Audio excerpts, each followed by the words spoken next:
Dipsita, welcome back to my channel. চলে এসেছি আবার একটা নতুন ভিডিও নিয়ে। তো আজকের এই ভিডিওটা খুবই শর্ট আর খুবই আর্জেন্ট হতে চলেছে, কারণ আমাকে ফোন করে একজন বলল যে দেখো তোমাকে নিয়ে একজন কোনো একটা পোস্ট দিয়েছে, তোমার কোনো ছবি তুলে নিয়ে সে কি বলছে সেটা দেখো। তো তার কথা অনুযায়ী আমি গেলাম, কারণ চ্যানেলের নাম মেনশন করে দিয়েছিল যে কোন চ্যানেল। তো সেই চ্যানেলটা হচ্ছে কার, এই যে পদ্মা রানী, আমাদের যে পদ্মা রানী, পদ্মা নদীর পাড়ে যে পদ্মা রানী থাকে, যে কিনা বুর্জ খালিফায় উঠে টপ ফ্লোরে গিয়ে হ্যাঁ ওই পদ্মা রানীগিরি করে এসছে, তার একটা কমিউনিটি পোস্ট। আমি জানতাম যে রিয়াকশান আসবে, কিন্তু আমাকে দমাতে গিয়ে যে এতটা নিচে নেমে যাবে, সত্যি কথা বলতে আমি বুঝতে পারিনি। তো যাই হোক, যেই ভিডিওর যে আর কি ছবিটা আমার ফেসবুক থেকে তুলে নিয়ে এসে কর্নারটাকে গোল করে পয়েন্ট আউট করে বোঝানোর চেষ্টা করা হচ্ছে যে লুক এট দ্য কর্নার, এটা কে, তো কেন হচ্ছে তা যারা কি পুরো বিষয়টা জানেন না তাদের আমি জানিয়ে দিই। এই হরুজি নিজের শাশুড়ির সুরাপানের গল্প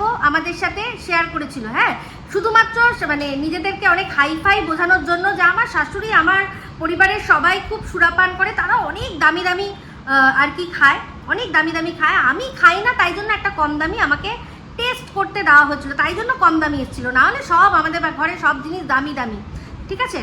কিন্তু এই পদ্মা রানী এতটাই অশিক্ষিত, সে এটা জানে না যে বিষয়টা উল্টো হয়। যারা রোজ রোজ খায় তাদের রোজ দাম দিয়ে অনেক দামি দামি জিনিস হয়তো খাওয়া সম্ভব নয়। আমি ওর লেভেল দেখে আমি কথাটা বলছি, ঠিক আছে, ওর লেভেলটা দেখেছি, তার জন্য বলছি যে ওর যেরকম মানে পরিবার থেকে বিলং করে, সেখানে মনে হয় না রোজ রোজ অনেক দামি দামি মদ খাওয়া সম্ভব। তারা হয়তো সপ্তাহে একদিন বা মাসে 2 দিন 4 দিন একটা দামি এনে খেতে পারে। যারা রোজ খায় তারাই কিন্তু কম দামিটা খায়, কারণ তাদের পোষাবে, নালে তো পোষাতে পারবে না রোজ রোজ, যদি সেরকম ইনকাম না থাকে। তাহলে এই যে কথাটা যেটা ওকে বলা হয়েছিল যে ভাই দুবাইয়ের মতো জায়গায় যেখানে জলের দরে মদ পাওয়া যায়, সেখানে যে ম্যাজিক মোমেন্ট খায়, তার মানে বুঝতে পারছো, তার মানে তারা নিজেদের দেশে ওই যেগুলো দেশি মদ হয় না, একদম দেশি, যেগুলো ভাত পচিয়ে রান্না হয় করা হয়, সেইগুলো মনে হয় খায়। যদি এইটাই আমরা চিন্তাধারা করিও, খুব তো খারাপ করিনি, একদম ঠিক করেছি। তো যাই হোক, তাকে তার অওকাতটা একদম দেখিয়ে দিয়েছি বলে সে জ্বলে পুড়ে শেষ।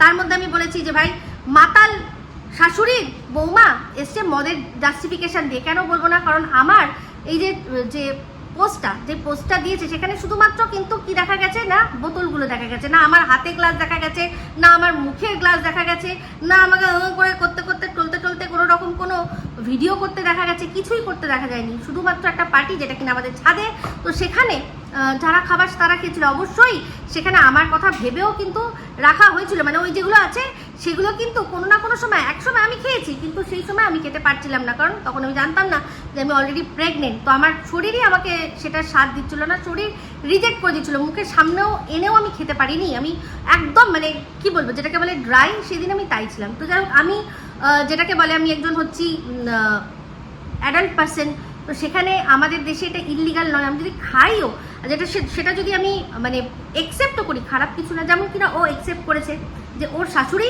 আর ওর পরিবারের সবাই মদ খায়, তো সেটা খেতেই পারে। তাহলে ও যেরকম ওর স্টেটাস দেখানোর জন্য শাশুড়ির কথা বলেছে, আর সবচেয়ে মজার কথা ভাবুন, এই যে স্টেটাস দেখাতে গিয়ে ওদের যে পরিবারের ভেতরকার কথাটা পুরো মানে সবার সামনে চলে আসলো, কিন্তু বুঝতেও পারলো না। কেন বলুন তো, কারণ তো অশিক্ষিত। চিন্তা করুন, যার শাশুড়িরা খায় তখন দামি দামি খায়, কিন্তু বৌমা প্রথম একবারই খাবে, তার ভালো লাগবে কি লাগবে না, সে পরবর্তীকালে খাবে কি খাবে না সেটা কোনো ঠিক নেই, তার জন্য সবচেয়ে কম দামি, সবচেয়ে চিপ যেটা আছে সেটাই এনে দিয়েছে। অ্যাকচুয়ালি কি বলুন তো, ওর অকাত দেখে এনে দিয়েছে। ওর তো অকাত না খেতে পাওয়া ঘরের মনে হয় ছিল, সেই জন্যই এখন সারাক্ষণ চিনি গুঁড়া চাল খাওয়ার গল্প আমাদের শোনায়, আর গতরটাকেও আমাদেরকে দেখায়। তো না খেতে পাওয়া একটা এমন একজন ছিল, সেই জন্য ভেবেছে ওর জন্য তো ম্যাজিক মোমেন্ট অনেক অনেক এনে দিয়েছি, অনেক মানে বেশি দিয়ে দিয়েছি, সেই ভেবেই এনেছে। আর নিজেরা খায় দামি দামি, তো ওর অকাত ও নিজেই কিন্তু বুঝিয়ে যাচ্ছে, কিন্তু কিছু করার নেই। এখন আমার সাথে যখন যুক্তিটা পারছে না, তখন কাকে করতে হবে না, আমার পরিবারের লোকদের টানতে হবে। তো যেই ছবিটাও দেখিয়েছে, সেখানে যাকে সাইডে দেখা গেছে তাকে কি মদ খেতে দেখা যাচ্ছে, তার কি হাতে গ্লাস আছে, একটা টেবিল পাতা আছে, তার পাশে একটা চেয়ার নিয়ে উনি বসে আছে, তো অবশ্যই সে ওইদিকে তাকিয়ে রয়েছে। তার মানে কি এটা বোঝা যায় যে সে এটা খাচ্ছে? যদি সে খায়ও কোনো ব্যাপার নয়, কিন্তু বোঝা যাচ্ছে কি, বোঝা যাচ্ছে না। সবচেয়ে বড় কথা, যাকে এরকমভাবে সার্কেল দিয়ে কর্নারে দেখাতে বলছে, সেই ব্যক্তি আজ পৃথিবীতে নেই। উনি হচ্ছেন আমার মাসি শাশুড়ি, উনি আমার মাসি শাশুড়ি, যিনি কিনা পৃথিবীতে নেই। আমি বললাম না আমার সাথে পারবে না, না পেরে ও ও যখন মানে গভীরে যাবে না কুড়ে আনতে, তো যাকে বলে না গাড়ে মুড়দে উখাড় না, এটা সত্যি লিটারেলি যে একজন মানুষ যিনি কিনা পৃথিবীতে নেই তাকে ছোট মানে আমাকে ছোট করার জন্য তাকে সার্কেল করে ওকে আজকে এটা বলতে হচ্ছে। তো ওর হিসাবটা ওপরে যে আছে সে দেখে নিয়েছে। আমি কিন্তু ওর মুখের কথা শুনেই যা বলার বলেছি, আমি ওর মুখের কথা শুনি, ওর কথাতেই বোঝা যাচ্ছে যে ওর মানে শ্বশুরবাড়ির লোকেরা সব পার মাতাল, তাদের মদ ছাড়া চলে না। আমি কি ওর বাড়ির থেকে খবরটা আনতে গেছিলাম? ওর ভিডিও থেকে জেনেছি, যেটা ভিডিওতে শুনে বোঝা যাচ্ছে সেটাই বলেছি। কিন্তু ওকে কি করতে হলো না, ফেসবুক থেকে আমার একটা ছবি তুলে নিয়ে আসতে হলো, যেখানে কিনা আমার মৃত মাসি শাশুড়িকে দেখা যাচ্ছে যে ওই যে বোতলগুলো রাখা আছে যেই টেবিলটা তার পাশে বসে রয়েছে। বুঝতে পারছেন? এখানে আমি আর কিছু আলাদা করে বলতে যাব না। কিন্তু হ্যাঁ, একটা অশিক্ষিত একটা জানোয়ার মহিলা, যাকে কিনা আমি ভেবেইছিলাম যে কোনোভাবে কোনো রকম কোনো পাত্তাই দেবো না। এটা আপনাদের কথা অনুযায়ী, আপনাদের আমার মানে আমি আপনাদের কথা অনুযায়ী, কারণ আপনারাই সহ্য করতে পারেন না ওকে নিয়ে কথা বললে। আপনারা ওর কথা শুনতেই চান না, ওকে নিয়ে আপনাদের কোনো চিন্তাধারা মানে কোনো রকম কোনো বদার নেই। কেন হবে না কেন? কারণ যার নিজস্বতা নেই, যাকে এই কিমা ছু করে দিলে ও আমার পেছনে দৌড়াবে, ছু করে দিলে ও আইটি দাদাভাইয়ের পেছনে দৌড়াবে, ছু করে দিলে ও ম্যাডামের পেছনে দৌড়াবে। বাই দ্য ওয়ে, ম্যাডামের কথা বলতে গিয়ে মনে পড়লো, ম্যাডামকে নিয়ে যা যা ভিডিও করেছিল সে সমস্ত কিছু কিন্তু প্রাইভেট হয়ে যাচ্ছে। কিরে, এতটাই দম ছিল তোর পিছুয়াড়ে মেয়ে? হ্যাঁ, তোর ওই যে পিছুয়াড়াটা আর কি দুবাইয়ে চলেইনি যে পিছুয়াড়া, তুই নিজেই বললি আমার পিছুয়াড়া নেই। হ্যাঁ, তোকে শুধু মানে যেখানে তোর টিকে থাকতে হয় সেখানেই আর কি চলবে, বুঝতে পারছি। যাই হোক, এর এমনই অকাজ, বুঝতে পারছেন তো? মানে ওকে তো নিয়ে গেছিল ওর বর, যে কোনোভাবে যদি এখানে কোনো একটা কাজে ঢুকিয়ে দিতে পারি তাহলে কি হবে, আমার সারাক্ষণের টেনশনটা মুক্ত থাকবে যে কি জানি আজকে পাড়ার কোন ছেলেটাকে ও বিনোদন দিচ্ছে। হ্যাঁ, ও তো বিনোদন দিতে একদম ওস্তাদ, বিনোদন দিয়েই তো টিকে রয়েছে। সেই জন্যই আজকে সত্যি কথা বলতে মানে ওর সাথে রাস্তার কুকুরের কোনো অভাব মানে কোনো ডিফারেন্স নেই। রাস্তার কুকুরকেও ছেড়ে দিলে তারও যদি সে যখন প্রেগনেন্ট থাকে তখন যেরকমভাবে প্রসব করবে, ওরও ঠিক সেই রকম হালই করে ছেড়েছিল ওর বর। আর ঠিক করেছিল ও এটারই যোগ্য। আমার সাথে না পেরে আজকে মৃত ব্যক্তিকে তুলে নিয়ে এসে বুঝিয়ে দিল। তো যেখানে ও আমার ব্লগ নাকি এত ভালো করে দেখে, পরিষ্কার মুখটা দেখা যাচ্ছে, 1000 বার আমার ভিডিওতে আমার মাসি শাশুড়িকে দেখেছে, আমার মাসি শাশুড়ি মারা গেছে সেটাও আমি দেখিয়ে দিচ্ছি। ও তার সত্ত্বেও জেনে বুঝে এই মৃত ব্যক্তিকে ও টেনেছে আমাকে ছোট করার জন্য। কারণ আর কাউকে কিছু তো দেখা যাচ্ছে না, আমার নিজের শাশুড়িকেও দেখা যাচ্ছে না। ওইটা আমাদের ছাদের প্রোগ্রাম, তো ছাদে শুধু মদের ওই যে একটা টেবিলেই মদ ছিল, বাদবাকি সবতে কিন্তু খাবার ছিল, বাদবাকি সবগুলোতে খাবার ছিল। তো সেখানে একটা টেবিলে মাসি বসে ওয়েট করছে খাবে বলে, তো সেই জিনিসটাকে তুলে নিয়ে এসে কি করলো না, আমাকে ছোট করতে চাইলো। আদৌ কি ছোট করতে পারলো? আপনারাই বলুন। যদি সত্যিও দেখা যায় যে সে সময় আমার মাসি শাশুড়ি খেয়েওছে, যদি মনে করি ধরে নি তর্কের খাতিরে, ওদের কথার খাতিরে, তাহলেও কি সে কোনো অন্যায় করবে না। কিন্তু আমি কিন্তু আমার শাশুড়ি, আমার মা, আমার মাসি, তারা মদ খেয়ে বেনি হেভি কলার তোলার মতো কাজ করেছে, আমি কিন্তু কোনোদিনও বলি না। তারা কি করছে, তারা তাদের জীবনে তারা নিজেদের লাইফ লিড করছে। আমিও যদি যেরকম বললাম যে আমি চাইলে খেতে পারি, কিন্তু সেটা আমি খুব গুণের কাজ করবো বলে লোককে দেখে এই যে খাচ্ছি সেরকম আমি করবো না। হ্যাঁ, লোকানোরও কোনো ব্যাপার নেই, কারণ আমি নিজের পয়সায় খাচ্ছি, আমার বয়স আছে, আমাদের দেশে ইললিগাল নয়, আমি খেতেই পারি। তো যেরকমটা কিনা দেখেছেন যে আমার ইউটিউবে আমি এতদিন ধরে ইউটিউব করছি, আমরা তারপরেও অনেক জায়গায় গেছি, কিন্তু ইউটিউবে এইসব জিনিস এগুলো আমি প্রমোট করাটাকে মনে করি না যে এইসব দিন আমি খাচ্ছি সেটাকে, বা আমার বাড়ির কেউ খাচ্ছে সেটাকে, বা আমার বর বসে খাচ্ছে সেটাকে আমি প্রমোট করব, এটা আমি প্রমোট করার মতো জায়গা মনে করি না। কিন্তু ফেসবুক, সেখানে আমরা আজকে 31st মতো একটা অনুষ্ঠান, সেখানে আমরা কি খাচ্ছি, আমরা কি করছি, আরও যারা কোথায় যাচ্ছে, তারা কেউ হয়তো কোনো ক্লাবে গেছে, কেউ হয়তো কোনো বাইরে কোথাও ঘুরতে গেছে, সেখানে তারা পার্টি করছে, সেখানে তারা কি খাচ্ছে সেগুলো তারাও যেরকম আমাদের বন্ধুবান্ধবরা যেরকম শেয়ার করে, আমিও সেরকম শেয়ার করে রেখেছিলাম।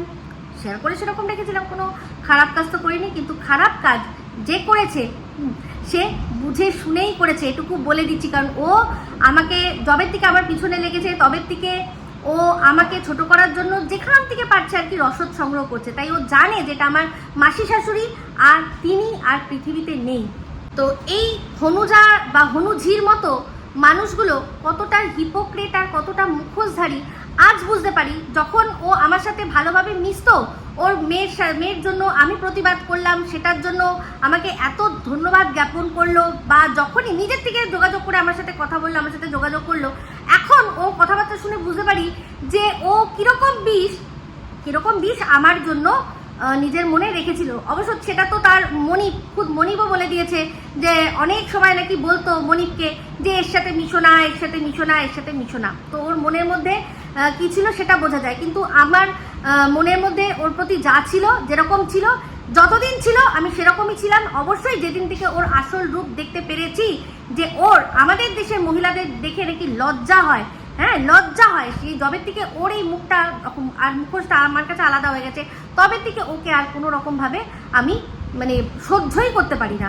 তো সেক্ষেত্রে তার আগেও কি করেছিল, পরেও কি করেছিল পরের কথা। ওর তো ব্লগ আমি দেখতামই না, ও তো কন্ট্রোভার্সি করতো, কিন্তু তারপর থেকে যা যা কথা বলেছে তার ভেতর থেকে যা মানে বেরিয়েছে, আমি কিন্তু শুধুমাত্র ওকে বলি ওর শাশুড়িকে টানলো, তাই জন্যই আমি কিন্তু টানলাম। তার আগে কিন্তু ও আমার শাশুড়িকে নিয়ে অনেক নোংরা কথা বলেছে। আমি শুধু একটাই কথা বলেছি যে মানুষটা আমার সাথে তুই পারছিস না বলে তুই ওনাকে টানছিস, এইটুকুই শুধু বলেছি। কিন্তু আজ ওর শাশুড়ির মাতলামি আর কি নিজের মুখেও বলে পচতাচ্ছে, সেই জন্য কি করতে হবে যে আমাকেও তাহলে টেনে ওই নোংরা কাদায় নামাতে হবে। তার জন্য কোথায় নামলেও একজন মৃত ব্যক্তিকে ধরে টানাটানি করছে। ভালো করে যাক, মানে মানুষ উন্নতি করে, এ দেখি অবনতির পথে এগোচ্ছে, খুব ভালো কথা। ওর উন্নতি অবনতি, কারোর কুকুর হয়ে যখন মানুষ থাকে তখন আর তার উন্নতি আর অবনতি কি, মালিক যেরকম বলবে কুকুরকে সেরকমই করতে হবে। যাই হোক, অনেক বড় হয়ে গেল, আর ওর জন্য এইটুকুও আমি মানে ব্যয় করতে চাই না। এটুকু বলবো, যিনি আমাকে ফোন করেছিলেন বা যারা আমাকে মেসেঞ্জারে বারবার করে মেসেজ করছেন এই বিষয়টা নিয়ে, তাদের বলবো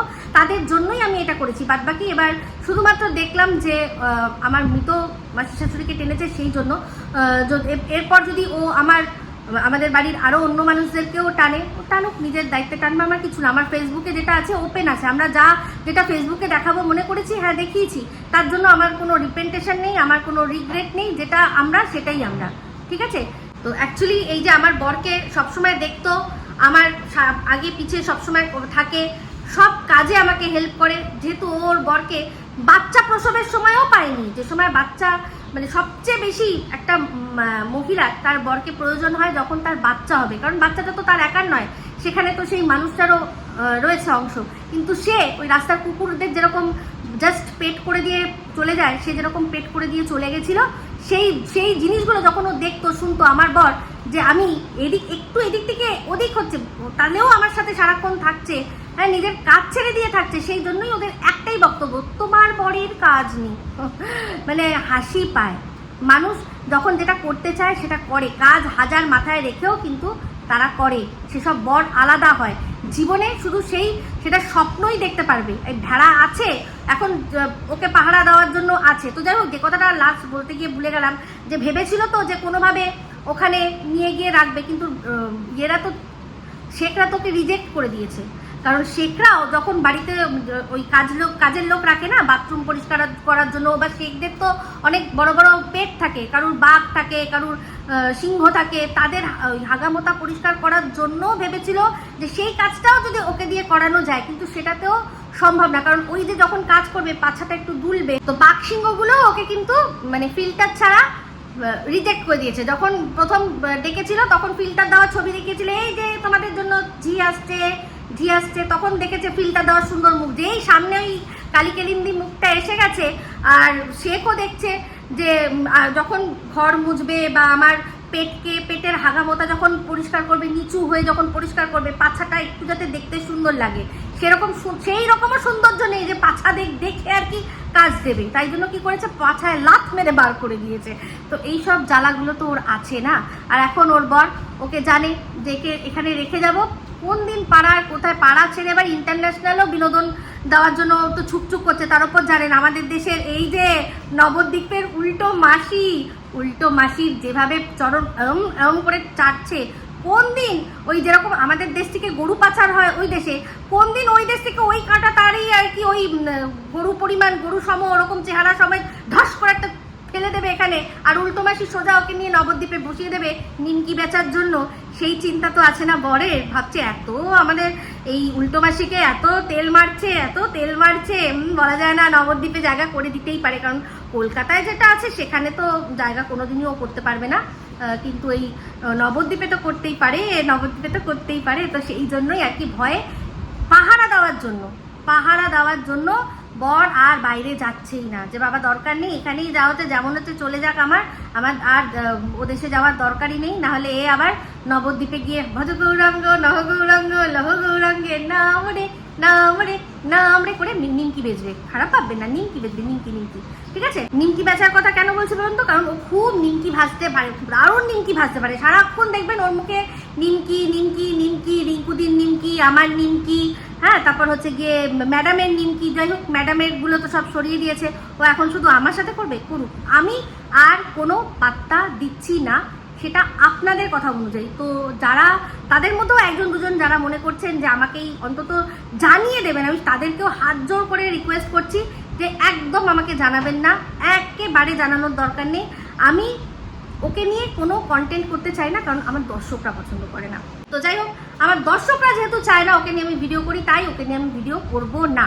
ঠিক আছে, কোনো সময় যদি বাই এনি চান্স আপনারা কিছু বলেন না, যদি মনে হয়, তাহলে ওই আমি একটা কমিউনিটি দেবো, ও চুলকে পুরো ঘা করে দেবে, নিজেকে পুরো দাগ দাগ দাগ দাগ চুলকে দেবে। তো সেইটুকুই চুলকানি না হয় দিয়ে দেবো, ওকে দিয়ে আমার ইনকাম করার কিছু নেই। তবে হ্যাঁ, ও টার্গেটই করেছে আমাকে নিয়ে ইনকাম করবে, করুক করুক, আমার কোনো আপত্তি নেই, করুক। তবে হ্যাঁ, একটা মৃত ব্যক্তিকে নিয়ে মৃত ব্যক্তি বেচতে বসেছে, এই পয়সায় ওর চিনি গুঁড়া চাল মানে নিজেও খাক, নিজের বাচ্চাদেরকেও খাওয়াক, তাদেরকে পেট ভরুক। ঠিক আছে, নেই, তুই মৃত ব্যক্তিকে বেচে কি করছিস না, তুই তোর বাচ্চাদের খাওয়াচ্ছিস, এটা মাথায় রাখবি, এটা মাথায় রাখবি। ঠিক আছে, তো এই বলেই ভিডিওটা এখানে এন্ড করলাম। যদি ভালো লাগে তাহলে অবশ্যই লাইক শেয়ার কমেন্ট করতে ভুলবেন না। যারা চ্যানেলটা সাবস্ক্রাইব করেননি তারা সাবস্ক্রাইব করে নেবেন। সবাই ভালো থাকবেন, সুস্থ থাকবেন। আবার আসছি খুব শীঘ্র নতুন ভিডিও নিয়ে। টাটা।